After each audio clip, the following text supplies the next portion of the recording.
এই যে বাবা, এই হলো তোমার রুম। আমারে বড় সাহেব বলেছেন তোমার এই রুমটা দেখাই দিতে।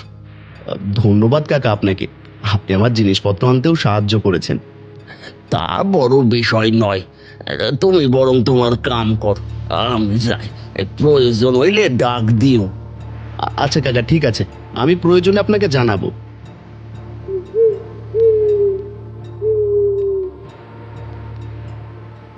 রুমের ভেতর আরিয়ান একা। সে তার ব্যাগ থেকে বই খাতা বের করে টেবিলে সাজাচ্ছে। হঠাৎ তার চোখ যায় ঘরের এক কোণায় থাকা পুরনো একটা বিশাল আয়নার ওপর। আয়নাটি ধুলোয় ঢাকা পড়ে আছে, কিন্তু তার কারুকাজ খুব অদ্ভুত সুন্দর। তা দেখে আরিয়ান সেই দিকে এগিয়ে যায়। ওটা একটু পুরনো হলেও বেশ বড় সড়ো, কিন্তু এই আয়নাটা তো বেশ অদ্ভুত, আবার খুব সুন্দর দেখতে। এটাকে পরিষ্কার করে রাখি। আর তো কোনো আয়না দেখছি না ঘরে, এইটাই কাজে দেবে। সে একটা কাপড় দিয়ে আয়নার ধুলো পরিষ্কার করতে শুরু করে। আয়নাটা পরিষ্কার হতে আরিয়ান নিজের প্রতিবিম্ব দেখে থমকে যায়। তার মনে হয় প্রতিবিম্বটা যেন তার চোখের দিকে একটু বেশি স্থিরভাবে তাকিয়ে আছে। যাক, নিজের চেহারাটা অন্তত পরিষ্কার দেখা যাচ্ছে। এই চেহারাটার যত্নও নেই না, যত্ন নিলে হয়তো আরো ভালোই দেখা যাবে। না, এগুলো পরে দেখা যাবে, আগে ঘরখানা পরিষ্কার করে নি। এই বলে আরিয়ান আয়না থেকে মুখ ফিরিয়ে টেবিলের দিকে যেতেই লক্ষ্য করে আয়নার ভেতর তার প্রতিবিম্বটি সাথে সাথে নড়েনি। আরিয়ান আবার পেছনে তাকাতেই দেখে সবকিছু ঠিকঠাক। ভুল হবে হয়তো না। শরীরটা কি আর ক্লান্ত কম হলো? সেই সকাল থেকে জার্নি করে তবে এখানে এলাম। যাই, দোকান থেকে কিছু এনে খেয়ে শুয়ে পড়ি।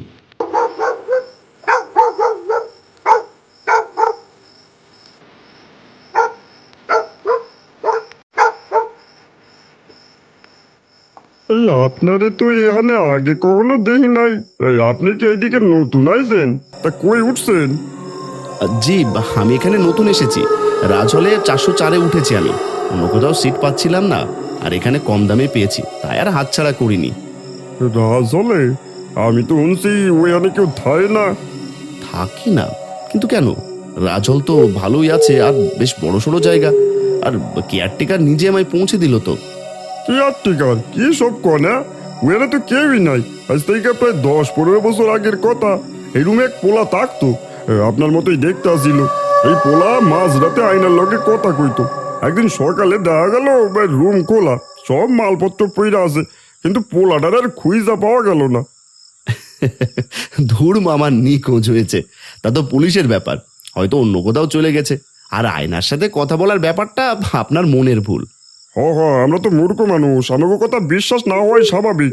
তবে সাবধানে থাকেন। আয়না দিয়া মানুষ শুধু নিজেরে দেয় না, মাঝে মাঝে আয়নাও মানুষরে দেয়। ধুর মামা, কি যে বলেন না, এমন কিছুই না। এগুলো সব মন গড়া গল্প। আর ওইখানে আপাতত লোক নাই থাকতে পারে, হয়তো ধীরে ধীরে সবাই আসবে। তাই বলে চোখের সামনে জ্যান্ত মানুষকে তো আর আমি নাই বলতে পারি না। আপনার সাথে এসব নিয়ে কথা বলাই বৃথা। আরিয়ান চা শেষ করে টাকা দিয়ে হোস্টেলের দিকে হাঁটতে থাকে। চারপাশটা একদম শুনশান। রাস্তার ল্যাম্পপোস্টের আলোটা মিটমিট করছে। আরিয়ানের বারবার মনে হচ্ছে তার পেছনে কেউ একজন হাঁটছে, কিন্তু ফিরে তাকাতেই কাউকে দেখতে পাচ্ছে না। আমার কথা মনের ভিতরে একেবারে ঢুকে গেছে, তাই এমন মনে হচ্ছে। আর বুঝলাম না লোকটা কি পাগল নাকি। দূর, যাই, তাড়াতাড়ি রুমে যাই।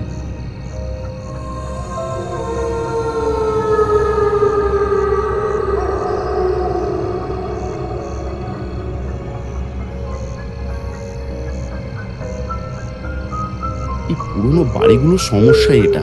ইস, কি ভ্যাপসা গন্ধ! এই গন্ধটা না গেলে তো রাতে ঘুমানো দায় হয়ে যাবে। সে জানালার পর্দাটা একটু সরাতে যাবে, এমন সময় চাঁদের আলোয় আয়নাটা এখন আর ধুলোবালি মাখছে না, বরং ওটা থেকে যেন একটা অদ্ভুত রূপালী আভা বেরিয়ে আসছে। আমার কথাগুলো বারবার কানে বাজছে। আয়নাও মাঝে মাঝে মানুষকে দেখে। যত সব আজব কথা, লোকটা আসলেই পাগল। এবার আরিয়া নিজের আয়নার খুব কাছে গিয়ে দাঁড়ায়। সে নিজের প্রতিবিম্বের চোখের দিকে সরাসরি তাকিয়ে থাকে। হঠাৎ সে লক্ষ্য করে সে নিজের পলক ফেললেও আয়নার ভেতরের আরিয়ান পলক ফেলছে না। এ কি, আমার চোখ কি তবে ভুল দেখলো? হবে হয়তো, আমি হয়তো ঘুমের ঘোরে ভুল দেখছি। এসব শুনে শুনে মাথায় এসব ঢুকে গেছে। যাই হোক, আগে গিয়ে শুয়ে পড়ি। আরিয়ান বিছানায় শুয়ে বারবার আয়নাটার দিকে তাকাচ্ছে। হঠাৎ ঘরের ভেতর একটা খসখসে শব্দ শোনা যায়, যেন কেউ খুব সাবধানে মেঝেতে পা ঘষে ঘষে হাঁটছে। আরিয়ান শরীর শক্ত করে কান পেতে শোনে। কে কে ওখানে? কে কে ভয় দেখাতে চাও? কে কে সামনে এসো। আরিয়ান উঠে বসে। সে যা দেখে তাতে তার রক্ত হিম হয়ে যায়। আয়নার ভেতরে তার ঘরের প্রতিবিম্ব দেখা যাচ্ছে ঠিকই, কিন্তু সেখানে বিছানায় আরিয়ান নেই। আয়নার ভেতরের বিছানাটা একদম খালি। চাদরটা এমনভাবে কুঁচকে আছে যেন এইমাত্র কেউ ওখান থেকে উঠে দাঁড়িয়েছে। এটা অসম্ভব। আমি এখানে বসে আছি, অথচ আয়নায় আমার বিছানা খালি কেন? তখনই কিছু বুঝে ওঠার আগেই হঠাৎ আয়নার ভেতর থেকে বিকট চিৎকারের আওয়াজ ভেসে আসে। আরিয়ান ছিটকে বিছানা থেকে নিচে পড়ে যায়। সে দেখে আয়নার ওপার থেকে তার অবিকল চেহারার কেউ একজন তাকে বিদঘুটে হাসিতে দেখছে। তবে সেই আরিয়ানের চোখগুলো সম্পূর্ণ কালো। এসব দেখে আরিয়ান প্রচন্ড ভয় পেয়ে যায় এবং তখনই জ্ঞান হারিয়ে ফেলে।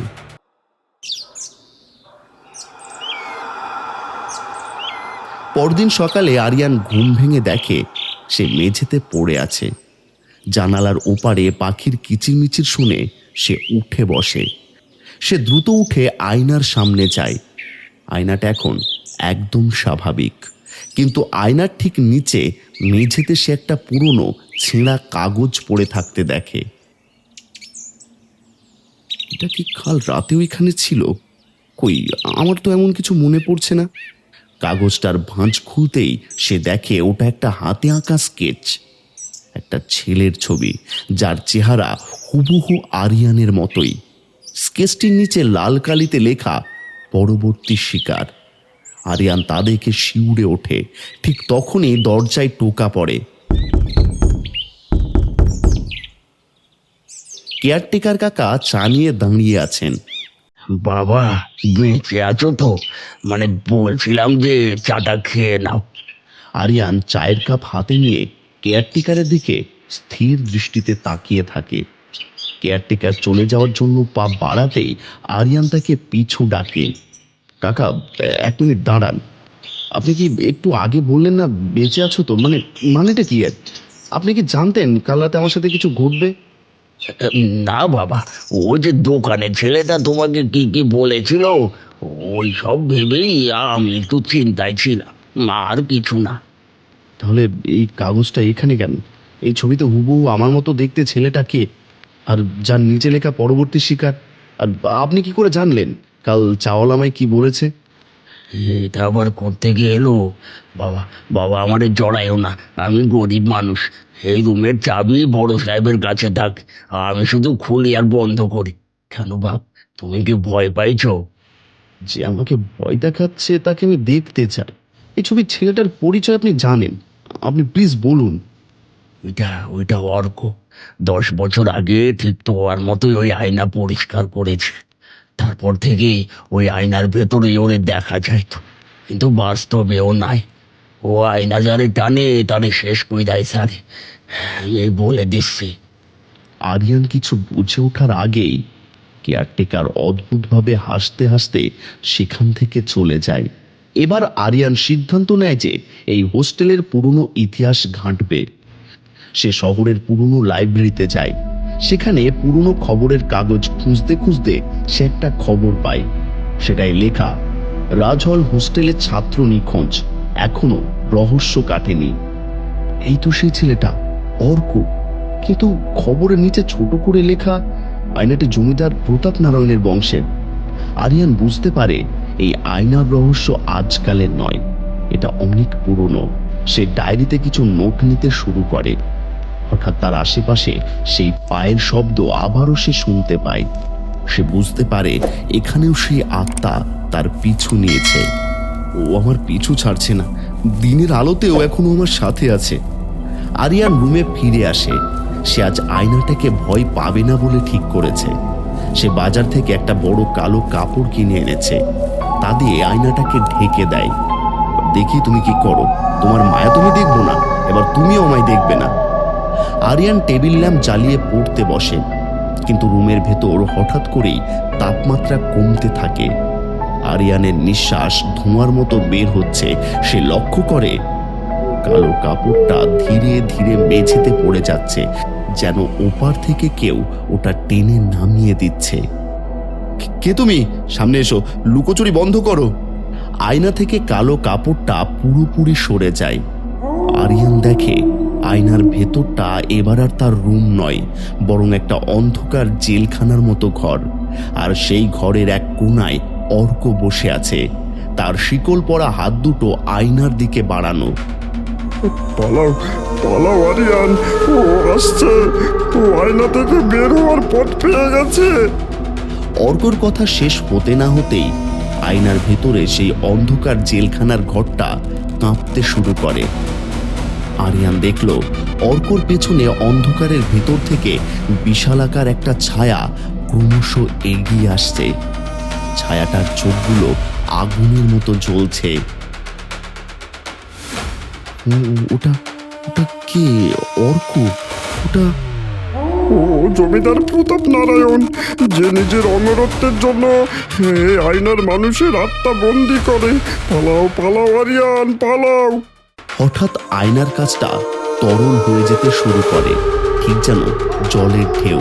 সেই তরল কাঁচ ভেদ করে কালো ছায়াটার একটা লম্বা হাত আরিয়ানের ঘরের ভিতর বেরিয়ে আসে। আরিয়ানের গলা লক্ষ্য করে হাতটা এগোতে থাকে। আরিয়ান কোনো মতে জানলার পাশ দিয়ে দৌড়ে রুম থেকে বেরিয়ে আসে। তার হাড় হিম করা চিৎকারে পুরো হোস্টেলে প্রতিধ্বনিত হতে থাকে। সে সোজা দৌড়ে যায় হোস্টেলের ওপর তলায়, যেখানে বড় সাহেব থাকেন। বড় সাহেব, দরজা খুলুন, আমাকে বাঁচান, কেয়ারটেকার কাকা, কেউ কি আছেন?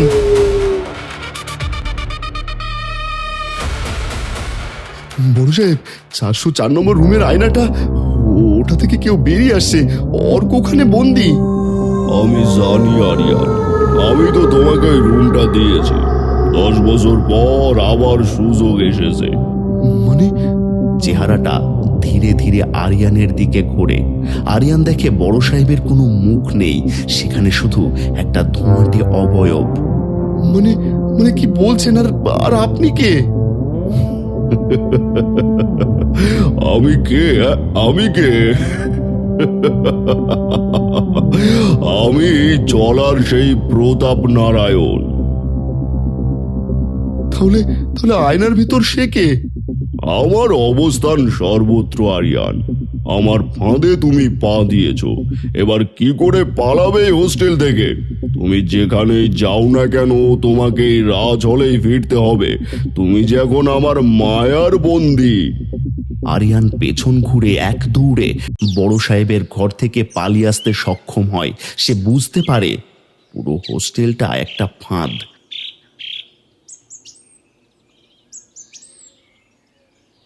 সে আবার সেই লাইব্রেরিতে ফিরে যায়, যেটা সে আগের দিন দেখেছিল। তার মনে পড়ে ডায়েরির শেষ পাতায় একটা ছিঁড়ে যাওয়া অংশ ছিল। প্রতাপ নারায়ণকে থামানোর তো কোনো উপায় নিশ্চয়ই ছিল। অমরত্ব কি এতই সহজ? হঠাৎ সে ডায়েরির মলাটের ভেতর লুকিয়ে রাখা একটা ছোট্ট চিরকুট পায়। সেখানে লেখা, প্রতিবিম্বকে যদি আয়নার ওপারে বন্দি করতে পারো তবেই মায়া কাটবে, কিন্তু তার জন্য তোমাকে নিজের জীবনের ঝুঁকি নিয়ে আয়নার ভেতর ঢুকতে হবে। আমাকে ভেতরে যেতে হবে, অর্ককে মুক্ত করতে হবে, আর এই অভিশাপ শেষ করতে হবে। আরিয়ান এবার নিজেকে শক্ত করে নেয়। সে হাতে একটা পুরনো রূপোর চেন, যা ডায়েরিতে উল্লিখিত ছিল, এবং একটি টর্চ নিয়ে তার রুমে প্রবেশ করে। আয়নাটা এখন আর ঢাকা নেই। আমি এসেছি, তুমি যা চাও তা পাবে না। আমি যা নিতে এসেছি তা নিয়েই ফিরব। এই বলে আরিয়ান আয়নার তরল কাচের ভেতর নিজের হাত ঢুকিয়ে দেয়। এক ঝটকায় সে বাস্তবের জগৎ থেকে হারিয়ে যায় আয়নার ওপারে। আরিয়ান যখন আয়নার ভেতর প্রবেশ করে, সে অনুভব করে চারদিকের বাতাস খুব ভারী এবং ঠান্ডা। জায়গাটা দেখতে হুবহু তার হোস্টেল রুমের মতোই, কিন্তু সবকিছু উল্টো। দেওয়ালের ঘড়িটা উল্টো দিকে ঘুরছে এবং জানলার ওপারে কোনো আকাশ নেই, শুধু জমাট বাঁধা অন্ধকার। অর্ক, অর্ক তুমি কোথায়? আমি তোমাকে নিতে এসেছি। হঠাৎ সে দেখতে পায় মেঝের উপর অসংখ্য ছায়া কিলবিল করছে। দূরে একটা শিকল টানার শব্দ শোনা যায়। আরিয়ান শব্দের উৎস লক্ষ্য করে এগোতে থাকে। এবার আরিয়ান একটা সংকীর্ণ করিডর দিয়ে হাঁটতে হাঁটতে সেই জেলখানার মতো ঘরটিতে পৌঁছায়। সেখানে অর্ক একটি পাথরের পিলারের সাথে শিকল দিয়ে বাঁধা। অর্ক শরীরটা ঝাপসা হয়ে আসছে, যেন সে ধীরে ধীরে মিলিয়ে যাচ্ছে। আরিয়ান, তুমি এখানে কেন এলে? ও তোমাকে ছাড়বে না, ও এখনই আসবে। চলে যাও তুমি। কথা কম বল অর্ক, এই চেন দিয়ে তোমার শিকল সরাতে হবে। ডায়েরিতে লেখা ছিল রূপোর স্পর্শেই মায়া কাটবে। আরিয়ান যখনই শিকলের উপর চেনটা ছোঁয়ায়, অমনি পুরো ঘরটা কেঁপে ওঠে এবং এক বিকট অট্টহাসি শোনা যায়। অন্ধকারের ভেতর থেকে সেই বিশালাকার ধোঁয়াটে অবয়বটি বেরিয়ে আসে। তার চোখ থেকে আগুনের ফুলকি বের হচ্ছে। সে আরিয়ানের দিকে হাত বাড়াতেই ঘরটি বরফের মতো জমাট বাঁধতে শুরু করে। ক্ষুদ্র মানুষ, আমার এই মায়াজাল থেকে আজ পর্যন্ত কেউ বের হতে পারেনি। তুমি আমার পরবর্তী শরীর হবে, আর অর্কর আত্মা চিরকালের জন্য এই অন্ধকারে বিলীন হবে। আপনি অমর হতে চান অন্যের জীবন নিয়ে, এই অন্যায় আর চলবে না। কি করবে? আমার কোনো ক্ষতি করতে পারবে না। প্রতাপ নারায়ণ আরিয়ানের দিকে ঝাঁপিয়ে পড়তেই ডায়েরির নির্দেশ অনুযায়ী সে রূপোর চেনটি দিয়ে প্রতাপ নারায়ণকে আঘাত করে। প্রতিবার আঘাতে প্রতাপ নারায়ণের শরীর থেকে কালো ধোঁয়া বের হতে থাকে। রূপো, এক সামান্য মানব সন্তান আমাকে থামাবে? অসম্ভব, অসম্ভব।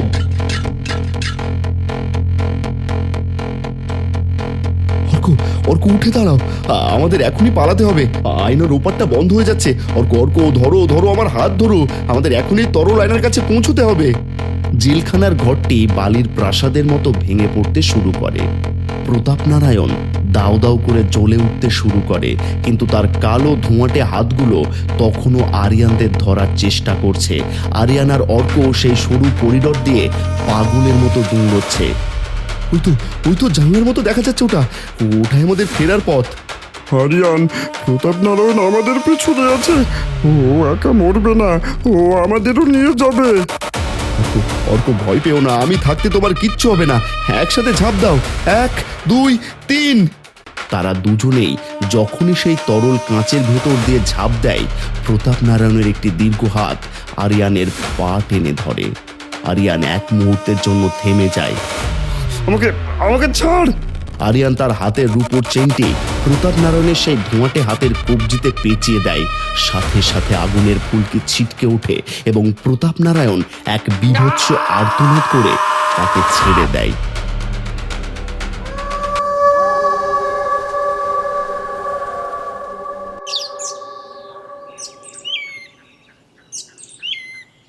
সকালের মিষ্টি রোদে আরিয়ানের ঘুম ভাঙে।